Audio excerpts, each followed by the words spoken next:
cosmic trailblazers. Because life is meant to be fun. Today we are talking about 3 ways to manifest faster. Yay! And we're also going to be having a special guest today, aren't we? We are. I'm excited. I'm be manifesting that faster. No, I'm just kidding. Did you know that's his real name? I didn't. No. This is news to me, my friend. All right. Well, let's get this show on the road.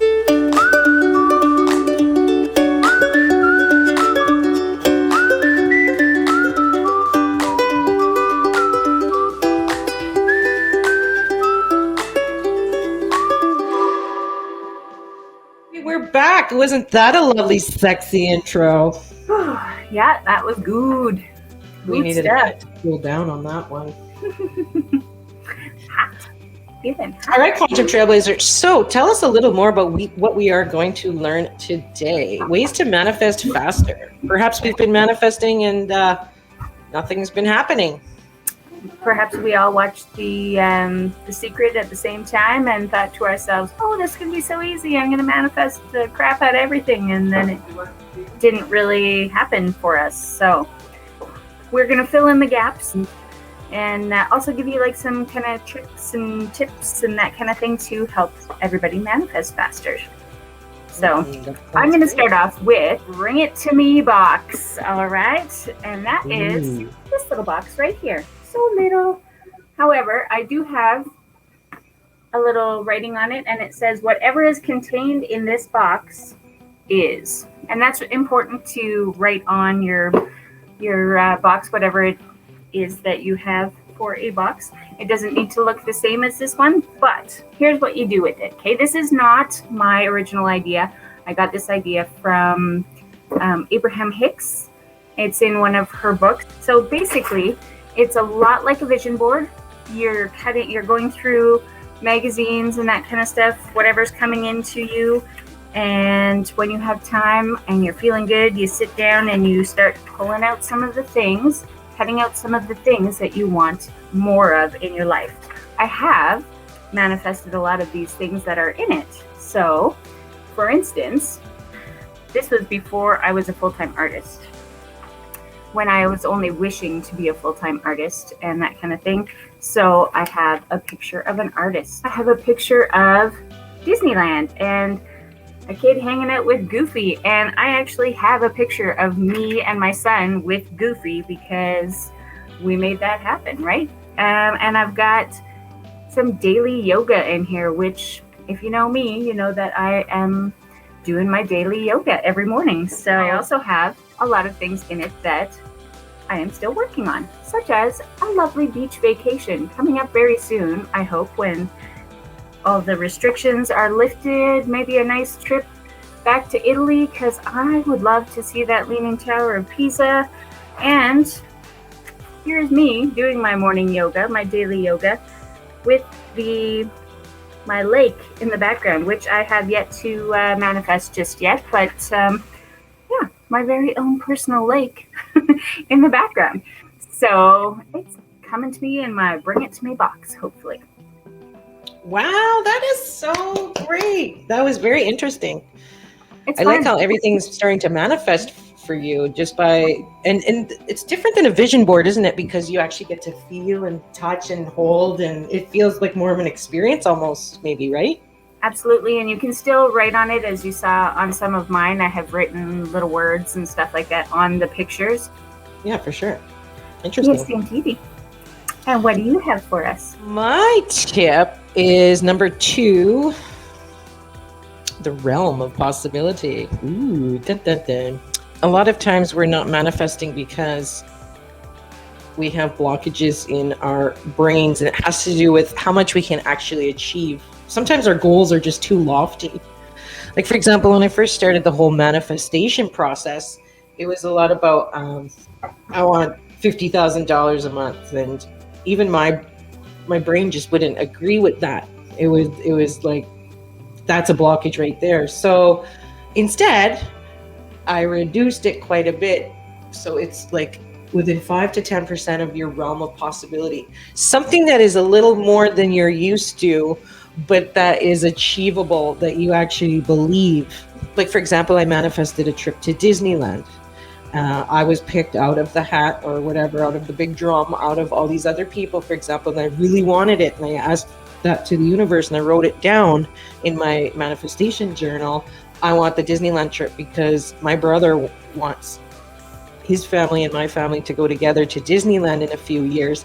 And I was like, oh man, that's going to take a lot to save up that money. And right. And so I was like, I just want this paid for and I don't have to worry about it. And sure enough, I was chosen. And there's an example of something that's realistic, believable, and easy sort of to manifest. I think anyways, in my experience, that if we start small and then we can grow into maybe the more lofty goals, but you have to stay within the realm of possibility for you. And everybody's different with their realms, right? With their possibility.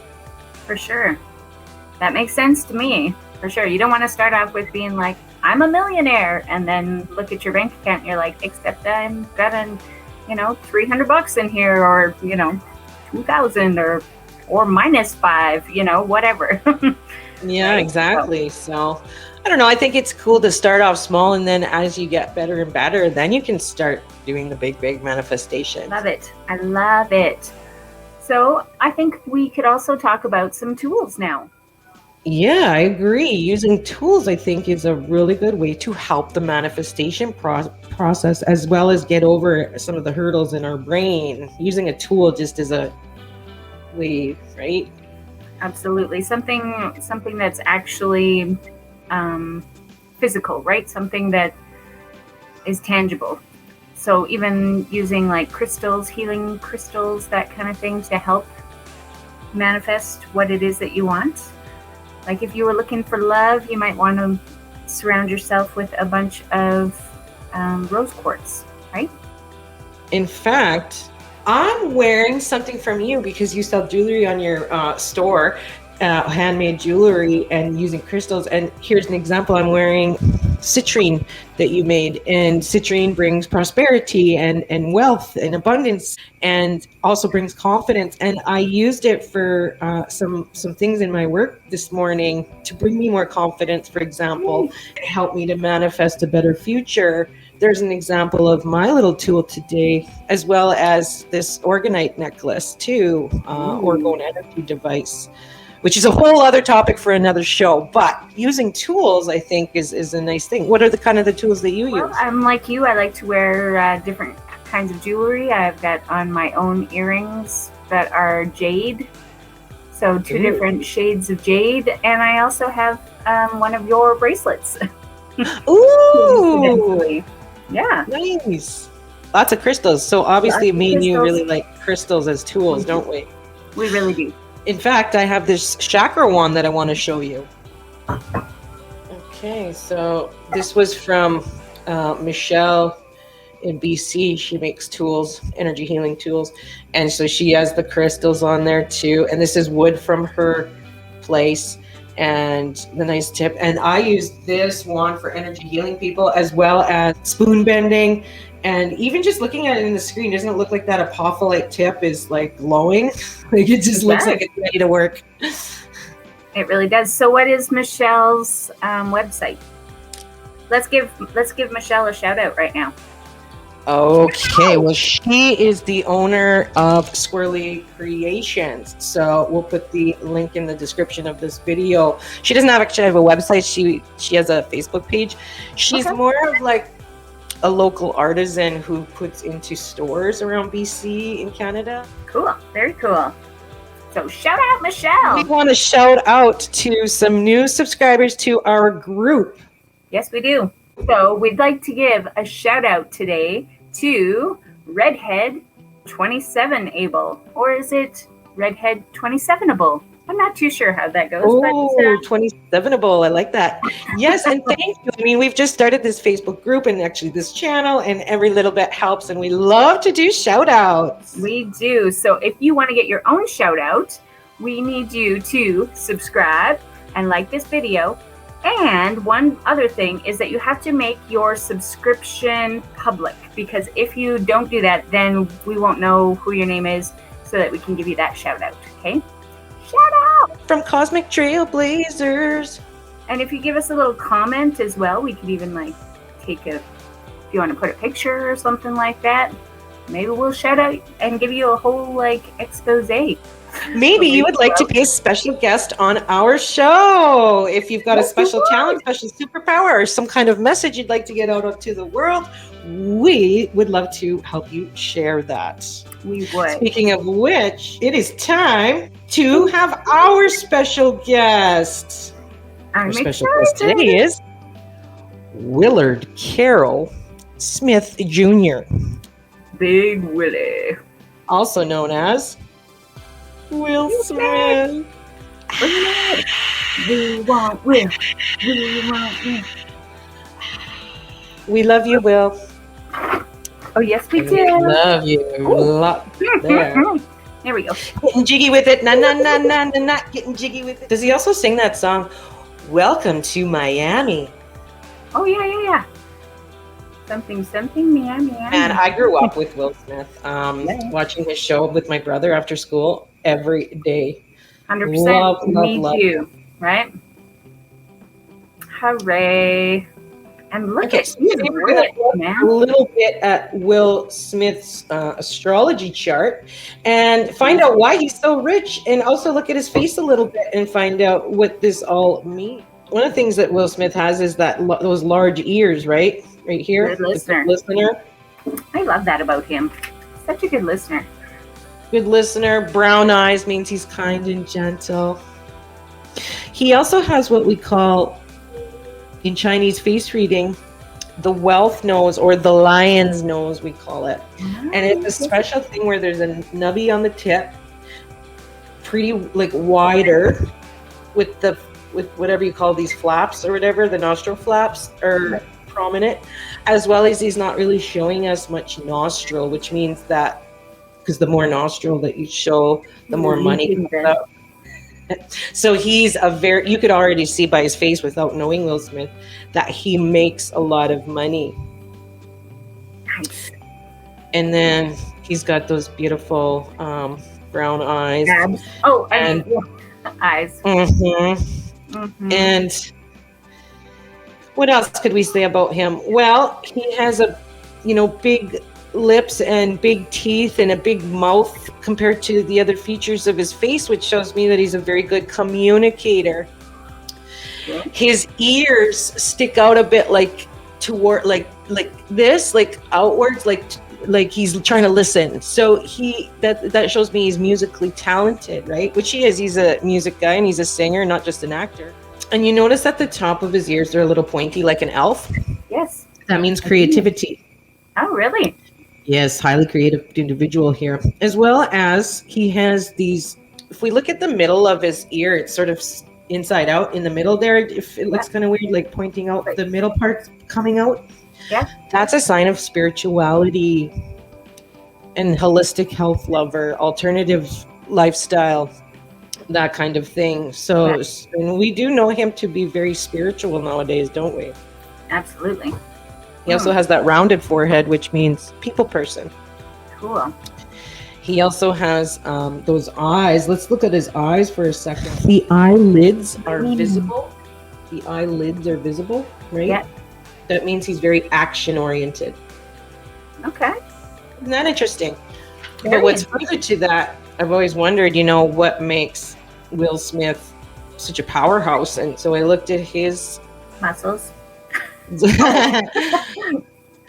I looked at his zodiac wheel here, having his moon in Scorpio. You'll see a little moon symbol there towards 3-4 o'clock, positively aspected in his zodiac wheel with Jupiter.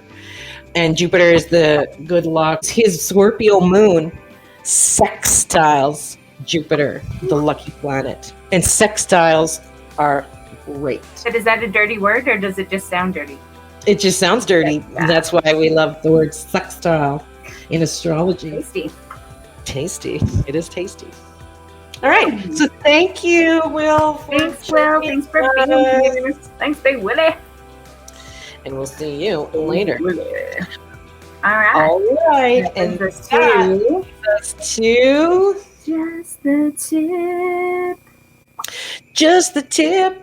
Okay. All right. Just the tip for today is when you want to look at what's blocking you or what you're born at, when you look at your own astrology wheel, you look at where your Saturn is. And your Saturn will help you see, whoa, what are the blockages that you were born with, for example. Okay, so my biggest question for you, how do you know what your Saturn is or what is in your Saturn, or how do you say that? Okay, well, you could go on like a free website on Google that does astrology charts, for example, astro.com. Oh, okay. Cool. Yeah, and then it would spit out the information, and then you can see exactly where your Saturn is. Okay, good to know. Okay, and that leads us into word to your mom. Word to your mom. All right. It's a super important word to your mom. It is, you're doing a great job, Mom. Just saying, all of you moms out there that are feeling overwhelmed or anything to that effect, take a nap. Take yourself for a walk. Take a time out, right? Give yourself a little break to bring yourself back to who you really are. After you've had your nap, after you've had your walk out in nature, you'll feel better. I guarantee it. This too shall pass, and you're going to feel better. But just know in your heart that you're doing a great job. You got this, okay? Thanks. Word to your mom. Oh, I like that word to your mom. Phone a friend, have fun, have a FaceTime call. Pour yourself a glass of wine and hang with us for a night. That's fun too. Yeah, where we, watch nice things like this. So hug it out. Let's hug it out. Okay, that was a fun times. Okay. Yes, so we were going to gather each other in our arms, send each other some pink love vibes, and give some support to each other. Because why? Because life is meant to be fun. Big time. All right, everybody. We will see you all soon in our next episode. Mwah.